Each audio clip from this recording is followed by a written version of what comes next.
Welcome to the Captain's Log with me, Captain Christina Zamora from blogtrek.net. The Captain's Log is a podcast where I document my day and style it like a Star Trek episode. If you enjoy the podcast, check out blogtrek.net where I have pictures, stories, and more. Hope you like this subspace transmission. Captain's Log, Stardate 06082021. Our shuttlecraft was passing through the Landis system when an unseen vessel insisted that we were trespassing in their space. We tried to negotiate with them when they suddenly fired a photon torpedo at our shuttlecraft. Ensign Noah attempted to take evasive maneuvers, but the torpedo damaged our dilithium chamber and we had to crash land on Landis 7. The shuttlecraft landed in some brush. As we assessed the damage, we were able to repair the chamber, rather, but needed more crystals. Our scanners detected a dilithium crystal deposit nearby. My crew was able to negotiate with the locals for use of their excavator. First Officer Bella used the excavator, but was unable to find enough dilithium. After conversing once more with the locals, we found that there was a pod racing competition that offered dilithium as the top prize. The competition was fierce and somewhat dangerous. Yet, Ensign Noah made the most of his piloting skills and managed to take the top prize. We then returned to our main ship. Aboard the ship, I reflected on the last couple of Stardates. Chancellor Eric and I had a falling out.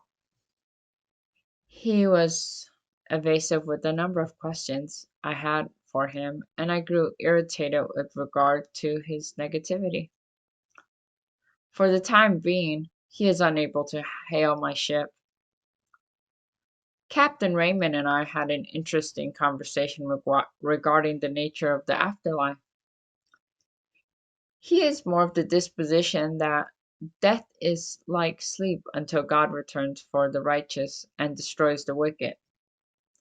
I have a much more nuanced view of death where I believe the soul continues onward.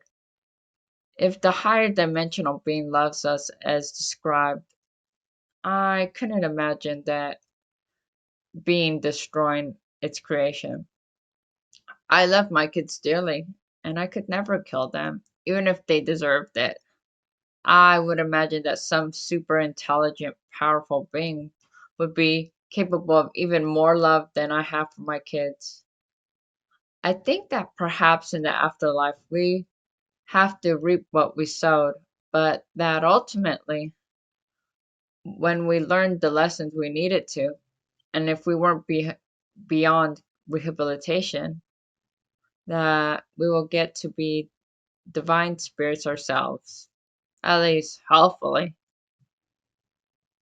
Aside from my discussion with Raymond, I continue to browse the intergalactic dating exchanges, the apps. I've even showed a couple captains my logs. Um, I have had a number of drawn up conversations. I have yet to find a captain that seems to be an ideal fit, but I am heartened to find several that are solid candidates. During all this time, I keep trying to be mindful of what I'd even want from a person that goes beyond the basic trope characteristics of being kind, honest, fun, stuff like that. Regent Greg, now only a distant ally, is someone I really enjoyed, and I hope to find someone who was as effusive as him.